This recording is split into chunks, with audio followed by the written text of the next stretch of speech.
Hello and welcome everyone to a special episode of Facts and Friends. This is March for Science's weekly news show where we bring facts and friends, science and politics and everything in between. My name is Rania Batrice. I'm the Interim Executive Director of March for Science. And today we're going to talk about something very personal to the March for Science team.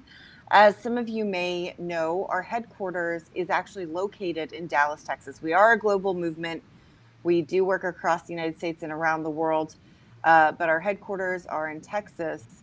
And we were all affected greatly by the winter storm that began just about 2 weeks ago.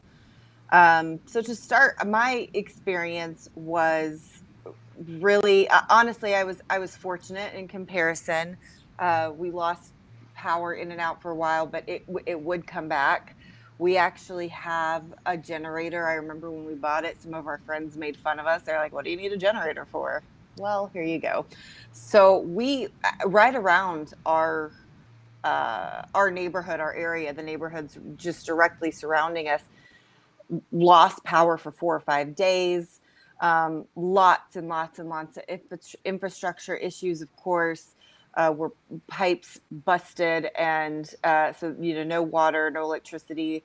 It was really tough. So we were able to kind of rotate our generator around and make sure that that friends and folks were able to utilize it and just get water to people as much as possible. And my folks happened to be in town. They got stuck with us, which I was actually thrilled about. They were not so thrilled about being stuck with me and my husband for a week, but we all made do.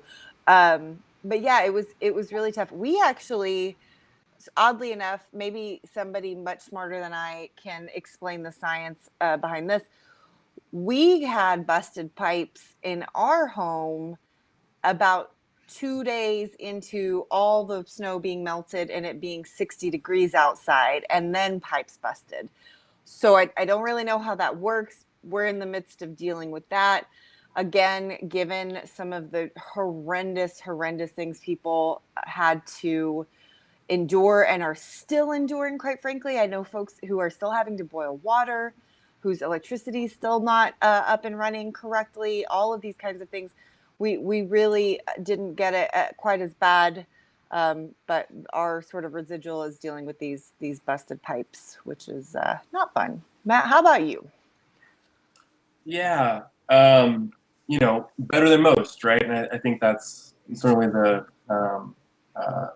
shared thread that all of us have. We all, we went through some shit, but better than most. We had a water pipe burst, lost water for a few days. We've got a 2.5-year-old and a 1-year-old, so the stress factor involved in just providing basic necessities for keeping everyone going was definitely was a challenge. But we got the heads up, a couple of days ahead of time. So we filled every empty vase with filtered water before that happened, just as a precautionary measure. And we're really fortunate to get a plumber in a few days. I think people are waiting weeks to have their appointment met, and so we were really fortunate in that regard. My parents live about 10 minutes away, and they've been under a boil water notice, which is, you watch the heat, the energy go out for so many Texans, and then the water crisis hit. The infrastructure challenges that are still being dealt with. Texas became a failed state for a week, and now we're dealing with the remnants of that and trying to figure out how to put ourselves together before we figure out how to move forward. But again, better than most. How about you, Chet? I mean, the tagline seems to be better than most, and I fall into the same boat. It's been really interesting. I talked last week at our event a little bit about what I was going through at that point. But still, there are updates far after the storm has ended. My apartment building's cooling towers have been out, and I live on the bottom floor, so any warm water, water pressure, and heating utilities are kind of slowly making their way down the building. So obviously we're last in line for that, but not to complain, it's better than most, like you said. And to speak to that a little bit, these are some points and facts that I've gathered together about the storm and what happened. So for those of our audience that are not in Texas didn't understand the scale, this is kind of what we're working with. We had 13 million people across the state who had a water boil in this or a burst pipe or any other kind of water disruptions. Over 4.5 million Texans lost power over the week and even after. I know by my apartment, I live right across the street from the police headquarters. Our whole block was out of power last night. And this was days and days after any snow was even touching. And some more things, Texans were turned to alternative heating measures. And some people, for example, would go into their garage and get in their car to keep warm. However, that led to deaths from monoxide, or carbon monoxide poisoning, and other heat-related issues. Fires started, and there was just huge miscommunication about how to deal with this since we're not used to it. And not to include the 27,000 plus Texans that don't have a regular shelter who are forced to go to heating centers if they can find one, which many aren't very accessible in low-income communities of color. And the worst part about it, especially on the death count rate, we've been reading articles that have said we're not going to find out how many people this actually killed, injured, or displaced for weeks, because that's just the speed of this data we're gathering as we're trying to rapidly catch up with all the very real current issues people are still facing. So, there's a lot.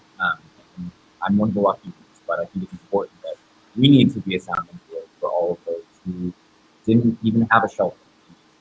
I didn't have power or water, but I had blankets and fire. Yeah. Well, I think also we can all agree we know why this happened, right? The Green New Deal. I mean, this is what brought Texas to its knees. And, fortunately, I think Texans will ensure that we don't have any regulation. We continue to have the most deregulated energy system in the world. And, we move forward as only Texans do. I'm, of course, kidding. I cannot believe we're in this situation. This has been a long time coming. And, our legislators can't say they didn't know this was possible, because this happened on a smaller scale 10 years ago, when all the warnings, were clearly listed in a comprehensive report that was presented to the state legislature and to the governor at the time, former Governor Rick Perry, former Secretary of Energy, Mr. Oops himself. And we just haven't learned any of those lessons, and that's why we find ourselves in this situation. And so it's going to be, look, there's I think a lot of focus has been on the regulatory board that was created, ERCOT, which is getting a lot of play. But I think as Texans, we're beginning to learn a lot more about how our system of government is structured, and really who is in a position to influence policy. So it's going to be, I think right now everyone's still reeling with making sure that Texans are able to rebound from what's happened, and then we need to figure out how we need to invest in our resilience. But we got a long way ahead of us. I will also just say to that point, this is devastating and awful on so many. I mean, people died because of failures in leadership, and that same is true, obviously not just in Texas, but including in Texas around COVID. And so it's just such a stark reminder for all of us why it matters who's sitting in those seats of leadership. It's really easy to sort of wave it off and think it doesn't really affect our day to day, or it's a bigger issue. It's in the weeds. It's all these things, but no, it actually does matter who sits in these seats. because they're the ones who are making these decisions or influencing the decisions that are or not being made. It's really, like I said, just such an important reminder that anytime you find yourself saying it doesn't matter, or whether it's your vote doesn't matter, or your involvement doesn't matter, whatever it might be that comes out, please remember this moment and many moments before. It absolutely does matter. Yeah, And I think, again, Rania, this is important. and this is the point that a lot of people have brought up. When we talk about the importance of civic engagement and getting involved, we have to mention the extent to which Texas really strives to be number one when it comes to voter suppression. This is voter suppression and gerrymandering are kind of what we do best, and we saw that up front and in personal last year during the pandemic, when Texas found itself as one of 5 states in the entire country that actually defeated efforts to expand mail-in voting during a pandemic. So, those of us who were under the age of 65 and didn't have, any conditions that allowed us to vote by mail, even if we lived with someone who was over the age of 65 and had one of those conditions, if we wanted to have our voice heard, we had to go stand in line and cast our ballots. And so, the voter ID laws, the extent to which they have, purged polls, it is a significant challenge that we still face. And the fact is, we have a Republican legislature. We've had a Republican legislature and a Republican governor for nearly 30 years. Both houses, and it's we are a one-party state. I mean, historically, we've always been a one-party state, right? I mean, even before Texans were all Republicans, every elected official in Texas was a Democrat, through the late 80s. I mean, Rick Perry was an elected Democrat. That changed with George W. Bush when he defeated Ann Richards. But the challenge with one-party states is, oftentimes there isn't compromise, there isn't a middle ground, and there oftentimes isn't very much of a debate. And so that's what we face, heading into next year's elections, with representatives that, frankly, are looking at the score sheet and understand they've got a great chance of holding on to power. It's an uphill battle.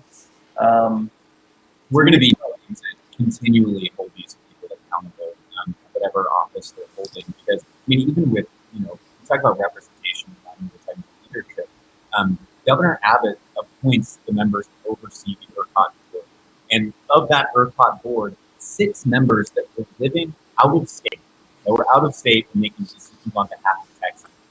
Texans have resigned since the winter storm, which just goes to show what accountability means at these levels. And that, it really isn't I can duck out at any time because I was given this position based on something that I've done in the past. But also, that example of like the ERCOT board members who resigned who were out of state, I think one of them is like an environmentalist in Michigan. Like if I would trade every one of those ERCOT board members for a environmentalist from Michigan.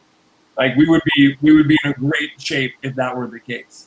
But the point you brought up earlier, the Public Utility Commission, right? This is the commissioners that oversee ERCOT, that is that regulatory body. But ERCOT doesn't have any teeth. I mean, it's the Public Utility Commission that is really supposed to oversee this board and empower them to do what they need to do. Those commissioners, there's 3 of them. They are appointed by the governor. They are paid $200,000 a year. And all 3 of them are insiders. One of them's an energy lobbyist. The other, another one's a former lawyer for the governor and senior advisor.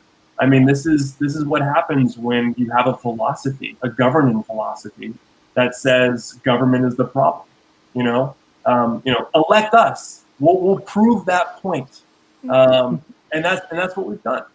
And so, you're right. It comes down to holding our elected officials accountable. But, beyond just how they vote, these really important appointments, making sure that we have qualified people who know what they're doing, is critical. And this is, clearly the situation that's blown up in the governor's face.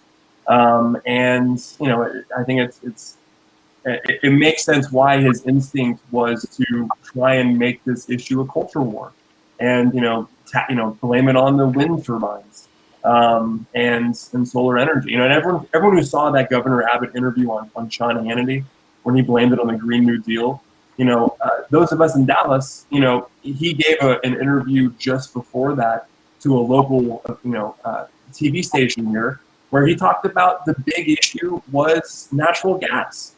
And so, when he's talking to constituents, it's a different conversation that he's having than when he's, playing into the culture wars that, Sean Hannity and Fox News do so well. And so it's holding people accountable, but also making sure that we're electing people and appointing people who have the experience to actually get the job done. And when you don't do that, you end up with the situation we find ourselves in. And all, to be super crystal clear too, Texas as a state being completely deregulated is a direct result of those people that we've elected for for well over 30 or nearly 30 years, I should say. Yeah. And and that's so there needs to be this part where we continue to uncover the facts and the truth about what happened here just a couple weeks ago, but then moving forward, understanding that these things are able to happen because of things like deregulation. And I think, and Rania, when we talk about deregulate, there's deregulation and then there's deregulation, right? And there was I think a Texas Monthly did a story on the state of Texas' deregulation, and they quoted a few energy officials in other states whose initial reaction was, "Oh my goodness, like we have a pretty deregulated environment. Like, can that happen here?" And they looked into it and they go, "Oh no, what they're doing in Texas is crazy." Like, when you talk about deregulation, like for example, the independent power producers, these power plants, or these utilities are providing energy. They don't have to have any storage on hand outside of what they are expecting to provide. So when something like this happens, that's when you start dealing with a crisis. The conversation has really focused on fossil fuels versus renewable energy, and of course, that's a big part of this. But the future of energy is not just renewable and clean energy; it's also distributed energy. And we have a highly centralized grid, like much of the country and much of the world. But because of the lack of storage that is required in the rest of the country and a lot of parts around the world, when you have a highly centralized, predominantly fossil fuel-based energy system, and you have a crisis, that domino can have a catastrophic effect. And that's what we're dealing with. Yeah, absolutely. And it really is. I'm sure some folks have seen these companies saying things like, "Oh, it could have been so much worse," and we were 4.5 minutes away from months-long, statewide outage, and all of these things. And that very well may be true, and is also not the point, right? I mean, and this is where I think we all have to be so diligent as we move forward. Texas is just what we happen to be talking about now. We can insert so many other situations, but it's this game that we try to play of misdirection. Like Matt was talking about, the misdirection. Ken Paxton was trying to play, who's the Attorney General of Texas, and blaming Barack Obama. Like, what? I don't understand. Like, help me understand that. And of course, Greg Abbott, the governor, blaming the Green New Deal. Meanwhile, Alexandria Ocasio-Cortez is raising over $5 million for Texans, direct impact dollars for Texans, and on the ground helping to deliver water and resources. And of course, we've got one of our senators taking a little vacation. We don't need to get into all that, but Although there's such a...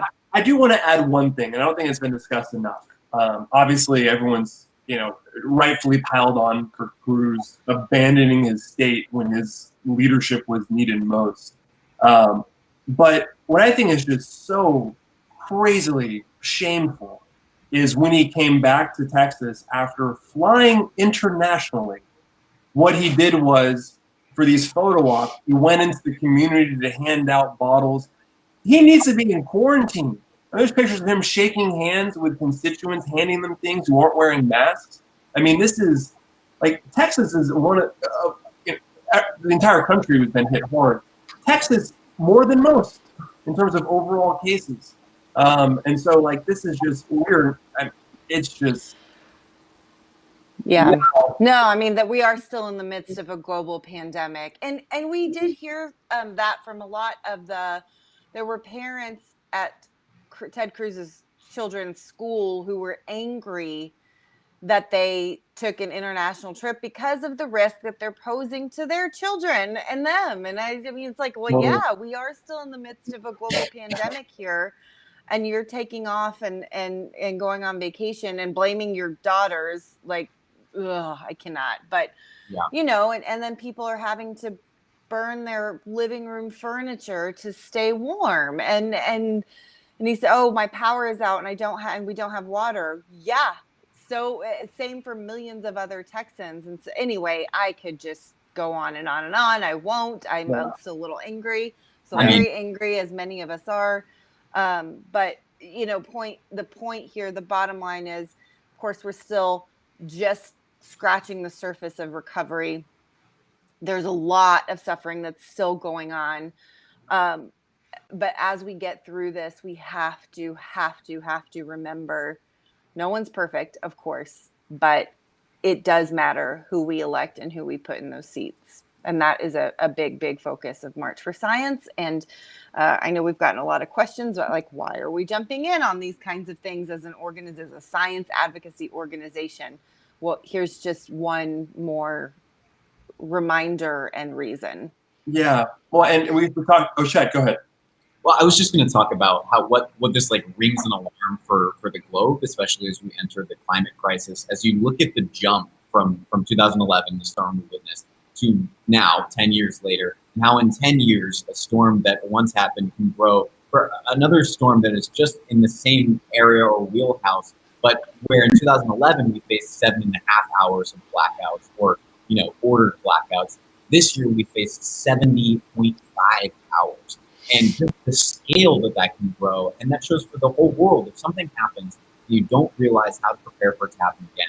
It's going to grow in scale, and that's how the climate crisis works. It's always the communities that contribute the least to it that will be most affected by it, that are having to learn how to prepare for these other countries that are causing these issues.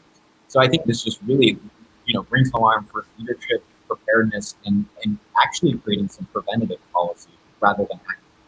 Yeah, I mean, March, we've focused a lot on island nations over the last couple of years, and the reasoning has been, if we're going to get involved in mobilizing advocates to combat the climate crisis, let's align ourselves with those that are on the front lines of the climate crisis. And one thing that our island partners have told us from the beginning is this is our shared fate. What we are experiencing now, it is inevitable that everyone else in the world will struggle and suffer from what we're going through now. And so, being inland in Texas, when you hear that, it still sounds like I can see in, at the end of the century, people in Texas really getting hit. And then, the polar vortex starts becoming part of your vernacular. And it's, I found it quite fitting that we had our event last week focused on our Science Not Silence campaign, where we were joined by, Ali Zaidi from the newly created White House Office of Domestic Climate Policy. Because when we talk about what needs to happen, yes, on a global level, there's so many things that the United States can do, but we have such a far way to go just here in the U.S. To just do our share. Because, Chet, to your point, much of the world is suffering from a climate crisis that they have negligibly contributed to. And the United States is one of the biggest contributors. And it's time for us, yes, we need to step up for the globe, but from a resident standpoint, we got a long way to go, and it's addressing climate mitigation and climate adaptation, right? Like we need to start reducing our carbon footprint. Yes, obviously that needs to happen, but we need to start bracing for the climate crisis that's headed our way, and that's here right now. So yeah, Ronnie, I think you're totally right. Yeah, it's not coming, it's here. Now what happens next is up to all of us. We just appreciate everybody tuning in with us today, and all the well wishes that we've been receiving from all over the country and all over the world. It has really, this March for Science community really is something special, and we just have so much appreciation and gratitude for every single one of you. Thank you for tuning in today for March for Science Facts and Friends. We will be back next week. Bye, everybody.